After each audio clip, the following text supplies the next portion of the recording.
जो है वही क्या कम है। एक मनुष्य किसी महात्मा के पास पहुंचा और कहने लगा, जीवन थोड़े समय का है, इस थोड़े से समय में क्या क्या काम करें। बचपन में ज्ञान नहीं रहता, बुढ़ापा उससे भी बुरा होता है, रात दिन नींद नहीं आती, रोगों का उपद्रव अलग बना रहता है।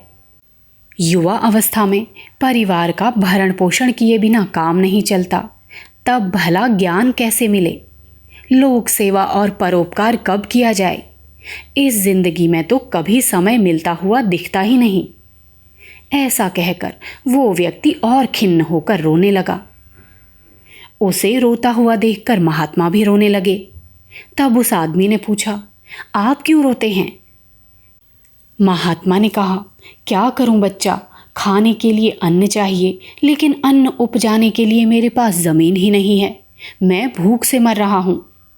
परमात्मा के एक अंश में माया है, माया के एक अंश में 3 गुण हैं, गुणों के एक अंश में आकाश है, आकाश में थोड़ी सी वायु है और वायु में बहुत आग है।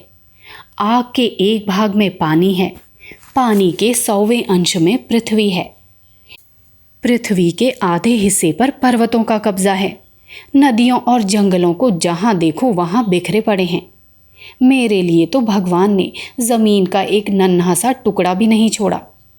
थोड़ी सी ज़मीन थी भी, उस पर बाकी लोग अधिकार जमाए बैठे हैं। तब तुम ही बताओ, मैं भूखों ना मरूंगा तो और क्या करूँगा। उस मनुष्य ने महात्मा से कहा, ये सब होते हुए भी आप जिंदा तो हैं ना, फिर रोते क्यों हैं। महात्मा तुरंत बोल उठे, तुम्हें भी तो समय मिला है, बहुमूल्य जीवन मिला है, फिर समय नहीं मिलता है, जीवन समाप्त हो रहा है। ऐसी बातों का रट लगाकर क्यों हाय हाय करते हो। अब आगे से समय ना मिलने का बहाना ना करना। साधनों की कमी की दुहाई देना ईश्वर के राजकुमार को कदापि शोभा नहीं देता। जो कुछ तुम्हें मिला है उसका उपयोग करो।